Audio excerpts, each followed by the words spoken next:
Durante séculos, historiadores chamaram o ano de 536D, código de uma das épocas mais sombrias da história humana. Não por causa de guerras, não por causa de impérios caindo, mas por algo muito mais assustador naquele ano. O Sol simplesmente desapareceu. Relatos antigos vindos da Europa, do Oriente Médio e da Ásia descrevem um fenômeno estranho e perturbador. O céu escureceu, o Sol perdeu seu brilho e durante meses o mundo viveu como se estivesse preso em um crepúsculo permanente.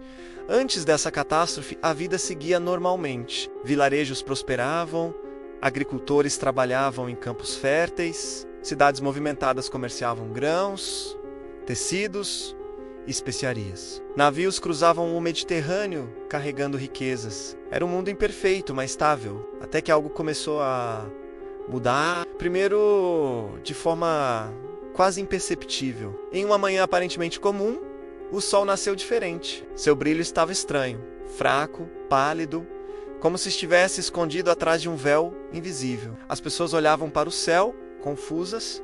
Talvez fosse apenas neblina, talvez fosse uma tempestade distante, mas os dias passaram e o sol não voltava ao normal. Logo, o fenômeno ficou impossível de ignorar. Ao meio-dia, a luz parecia de um fim de tarde. Sombras desapareceram. O céu ganhou uma coloração cinza, constante. Cronistas da época escreveram que o sol parecia um disco pálido no céu, como a lua por trás de uma nuvem.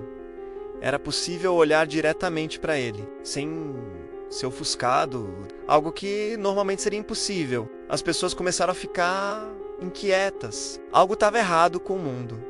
Sem luz suficiente, o clima começou a mudar. As temperaturas caíram, o vento ficou mais frio e então aconteceu algo ainda mais alarmante, né? As plantações começaram a morrer, campos verdes começaram a perder a cor. Folhas ficaram amareladas e, em pleno período de cultivo, uma geada inesperada cobriu a terra. Para agricultores que dependiam de cada colheita para sobreviver, isso era um desastre. Sem sol, não havia comida. Em pouco tempo, a fome começou a se espalhar. Os celeiros esvaziaram. Mercados ficaram cada vez mais vazios. Pessoas disputavam pequenos sacos de grãos. Famílias dividiam pedaços minúsculos de pão. Muitos abandonaram suas vilas em busca de comida. Estradas antes movimentadas agora estavam cheias de viajantes desesperados. Campos foram abandonados, animais morreram e aldeias inteiras começaram a desaparecer. Mas a fome não veio sozinha. Com a fraqueza da população, doenças começaram a surgir. Cidades ficaram superlotadas com refugiados. Curandeiros tentavam tratar os doentes com ervas e remédios improvisados. Mosteiros distribuíam pequenas quantidades de comida para multidões famintas. Igrejas lotavam todos os dias. Pessoas rezavam desesperadamente. Muitos acreditavam que aquilo era um castigo divino. Outros pensavam que o mundo estava chegando ao fim. E durante meses, a escuridão continuava. Cidades antes vibrantes ficaram silenciosas. Campos ficaram vazios. O céu permanecia coberto por uma névoa espessa que bloqueava a luz do sol. Era como se o planeta tivesse preso em um inverno eterno. Hoje, muitos historiadores acreditam que 536 DPCMs, o pior ano para se estar vivo na história da humanidade. Mas durante séculos, ninguém sabia exatamente o que havia causado aquilo. O mistério permaneceu. Até os tempos modernos. Nos últimos anos, cientistas começaram a investigar registros antigos, manuscritos, escritos por monges, relatos de viajantes, crônicas de impérios antigos.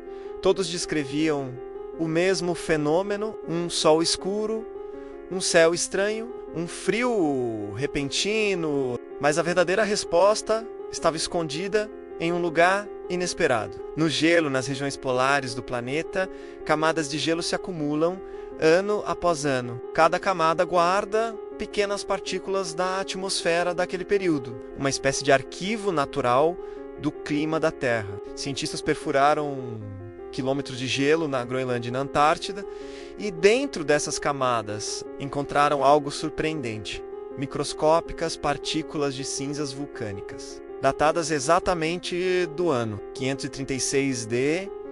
Código isso revelou a verdadeira causa da catástrofe, uma enorme erupção vulcânica havia lançado quantidades gigantescas de cinzas e gases na atmosfera. Essas partículas subiram até a estratosfera e se espalharam pelo planeta. Ali, elas formaram uma camada que bloqueava parte da luz solar, criando algo que os cientistas chamam hoje de inverno vulcânico. A luz do Sol enfraqueceu, as temperaturas caíram, as colheitas falharam e o mundo mergulhou em anos de crise. Algumas evidências indicam que mais de uma erupção pode ter ocorrido nesse período, o que teria prolongado ainda mais os efeitos climáticos. O resultado foi uma cadeia de desastres: fome, doenças, instabilidade social e profundas mudanças na história humana. Mas lentamente, a atmosfera começou a se limpar, ano após ano. As partículas de cinza caíram de volta à superfície. A luz do Sol começou a voltar. Os campos lentamente se recuperaram. Novas plantações cresceram e a vida continuou. Hoje, mais de 1.400 anos depois, o evento de 536 DC, código nos lembra de algo importante. A civilização humana pode parecer poderosa, mas ela ainda depende de algo extremamente simples. A luz do Sol. Sem ela, o mundo que conhecemos pode mudar muito mais rápido do que imaginamos. E, em algum momento da história, por um breve período, a humanidade viveu em um planeta onde o Sol quase desapareceu.